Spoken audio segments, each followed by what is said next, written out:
TAC Talk, Teens Advancing Conversation. Welcome to today's episode of TAC Talk. I'm Anaya. And I'm Ryan. Today we have Chief Broadway. He's the Chief of Police at Clermont Police Department. How are you today? Good. Very well. Thank you. Tell us a bit about yourself. Sure. Well, first and foremost, thanks for having me here today. I'm honored to be able to serve as the Chief of Police for the City of Clermont. I was sworn in as a chief in 2012. Prior to that, I worked for the New York City Police Department. And I really joined this profession to make a difference. In 1996, as a rookie police officer, my whole goal was to make a difference in the lives of other people and make a difference in the community that I serve.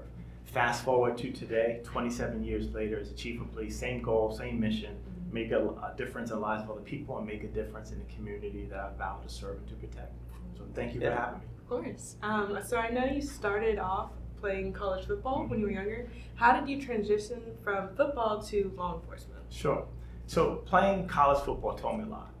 Not just to be a detective for the NYPD, but it taught me a lot about leadership, taught me a lot about life, and it taught me a lot about being a police officer and serving in this profession.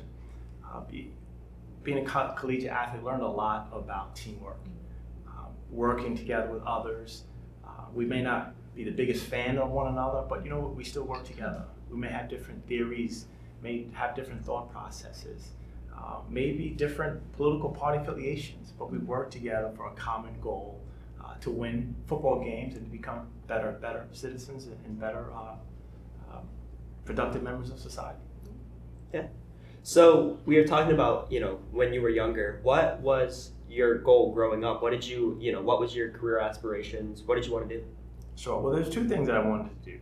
One was be a police officer, and the second was be a teacher because I wanted to coach. Mm-hmm. But I wasn't my passion. My passion was really to be a police officer. I really wanted to join a profession that I believe was for the greater good. Mm-hmm. A profession that there's no limit on the amount of good that you can do. Mm-hmm. And really what policing is really about. It's about serving and protecting. It's not what we see in the movies on TV, the quote unquote cops and robbers. It's really about serving and protecting your respective communities. And with that being said, what do you do on a day-to-day as a chief of police? Oh, wow. My day, every day is something different, something unique. But as a chief of police, I am responsible for the overall staffing, ensuring that we have adequate staffing to serve and to protect our community, policies and procedures in place that meet certain standards as set forth by the state, responsible for the budget. One thing I also do is believe in building relationships and building rapport with our community, because the police working alone are a lot less effective. The more we can combine efforts with our community, the more effective we are to enhance quality of life, prevent crime, and reduce crime. Interesting. So you mentioned being a rookie police officer in the NYPD. What job do you feel like or what experience did you get through that that you feel like is most important as your position as chief? Good question. So when I was working at NYPD, I remember a phone call as if it was like yesterday. It was the morning of September 11, 2001. Interesting. I was home asleep, and the phone caller said, "Chuck, you have to come back to work because a plane just crashed into World Trade Center." Rushed to work that day. I just couldn't believe what I saw. The first day I was assigned to the Brooklyn side of the Brooklyn Bridge. This bridge brings you right into Manhattan by ground zero. Just total mayhem, people in the streets crying. People couldn't contact their loved ones because cell phones were down. So that day I was involved in vehicular and pedestrian traffic. From there I was assigned to ground zero days and weeks after that, sifting through debris, where I thought that it was search and rescue efforts, but sadly it was really search and recovery efforts. So from that experience, a lot of times people would ask, "Hey, what did you, in the midst of that tragedy, in the midst of that catastrophic event, what did you see that you can speak to? What did you learn from it?" And I saw people coming together for all races, all religions, all colors, diversified group of people coming together to work together to bring resolve to a horrific situation. I really saw one nation coming together again to just to help one another and be there for one another. So I learned a lot of perspective from that situation, from that experience. Yeah. And you said you deal with a lot of different people who come from different communities and ways of life, and they all really depend on the police. So how do you deal with the stress or pressure that might come from that? Sure. Good question. It could be stressful at times. And I've learned that in order for me to be effective, in order for me to be efficient, I have to make sure that I take care of myself. I take time for myself. I take time to spend with my family, my friends, my loved ones. I love to work out and involve in CrossFit. I train in Brazilian Jiu-Jitsu also. So I try to stay busy, keep my mind busy, attending church. So a lot of those things, I feel that the more we can take of ourselves, the more effective and efficient we are when we have to take care of others. Yeah. That's good. Interesting. So the story that you shared just now was really powerful, in my opinion. And I think that, in police work, there's, times, and, correct me if I'm wrong on this, but, it can be scary sometimes, you're putting your life at risk. What do you do to overcome that? It's part of the job. Sure. What do you? Sure. Good question. So a lot of it comes down to training. We do probably every single month, there's some sort of training for one of our officers, for all of our officers. We go to what we call in-service training. So the more trained they are, the better we believe that they will be prepared for that situation. But yes, it is a dangerous job. It's a dangerous profession. Our officers are putting their lives on the line every single day to serve and to protect their communities. Again, the more we can have them trained, the better training that we have to prepare them. We do a lot of scenario-based training to make it as real life as possible. So that way, if they are ever faced with a situation, they can make the right decision to protect themselves and protect our community. Do you have any tips for success for someone who wants to go into law enforcement? Good question. I would say first is always stay humble. Never forget where you came from. Never forget the academy. Never forget what you've completed and accomplished to get to where you are today. But I would also say with staying humble is that as law enforcement officers, we're given such great authority. But with that great authority comes even greater responsibility and great accountability. I don't know if you watched the news, but we just saw in Memphis, Tennessee. That was a gross abuse of authority.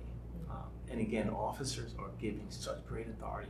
We have to be held accountable to ensure that we are showing a greater accountability and greater responsibility for our actions as we serve and to protect the community. So stay humble, never forget where you come from, where you came from. And thirdly is, as I mentioned before, is making sure, showing the officers they take care of themselves. A lot of times we get caught up into work. We're not taking care of ourselves spiritually, physically, tactically, mentally. Again, we have to ensure we take care of ourselves so that we can effectively serve our community. Interesting. So what do you feel like you talk about accountability? I feel like, that's a hot topic when it comes to police work. What, standards, what, in the interactions that you have with people, how do you feel like you uphold those standards, So I think it first comes in environment. If the chief or the sheriff or whoever, the CEOs of that agency has to create a culture and environment of accountability, has to create a culture and environment that, hey, our main priority is serving and protecting, and a culture and environment of building trust in our community. Again, we do so many things. We work with our community that everyone takes ownership, everyone takes accountability. So the more we work together, not just law enforcement officers taking accountability of our communities, but our members of our community, everyone saying, hey, we all want enhanced quality of life. We all want to reduce crime. Right. We all have that common goal, and we're working together to achieve that goal. Sorry, I need to pause. I was going to say, do you have any advice for people that want to reach out to police? I know that sometimes that can be more of a nerve-wracking thing for people sometimes because they just don't have as much a connection with the police. Are there any events that you guys have where people can get to know you guys more? Sure. So we do several events throughout the year to ensure that we are building those relationships, building that rapport, showing that, hey, I'm not just the chief of police, but I'm Chuck Broadway, and the same things that you do on a day-to-day basis at home. We have to pay bills, we go to school, we have kids, we have families. We're all the same, just a profession that I chose. We do Coffee with a Cop every quarter, where we invite the community to meet their officers. It's informal. No agendas, just come and meet your local officer, and we pick different we will pick or choose different restaurants throughout the city of Clermont to host that event. We have a 5K that's going on tonight, where we have over 300 registrants, 300 people participating, not-for-profit, for-profit, first responders participating in an event, again, for a common goal to build relationships, build rapport, and for the betterment of other people. We're involved in our schools. We go into our schools to talk to high school students, middle school students about a career in law enforcement, and have them answer questions, ask questions of us, to inquire about what to do if they encounter an officer, or how do we build those relationships, how do we communicate well, so we keep those open lines of communication. So you're originally from New York. Why did you choose to move to Central Florida? Good question. So again, I was working for the New York City Police Department. My parents had a few health reasons and wanted to get out of cold weather. So my dad was on a list to get a kidney in New York. It takes forever to get a kidney. Moved to Florida where where the list was a lot shorter and the process was expedited. So my family and I relocated to Florida to be closer to my parents in their latter years and spend time with them. And I just continued a career in law enforcement in Florida. I like that. I feel like, police work, it changes you to some degree. It's a really impactful profession. What do you feel like has been a moment and a theme of, your experience and, your policing career that you feel like has been really impactful on you as a person?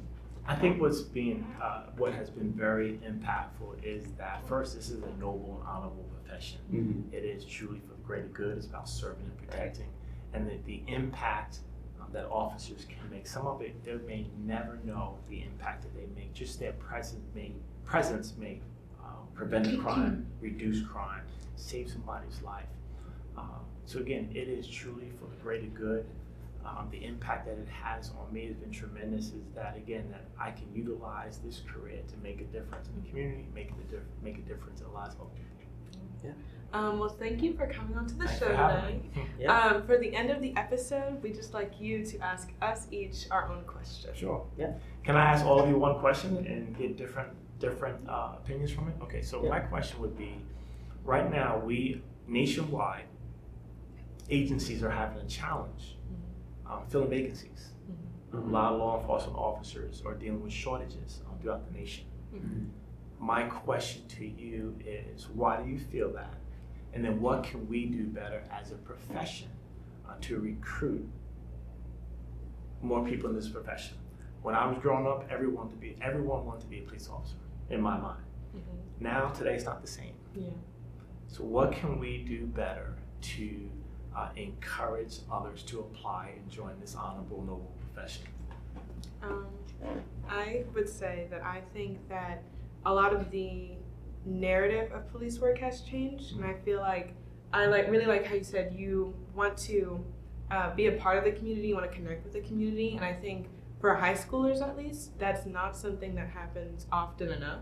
So if there was a way to really reach out when they're younger, when kids are younger, so that they know that that is a viable option for them. That is something that's very, like you said, noble. It's a way to help people. I think that would make it to where the numbers go up.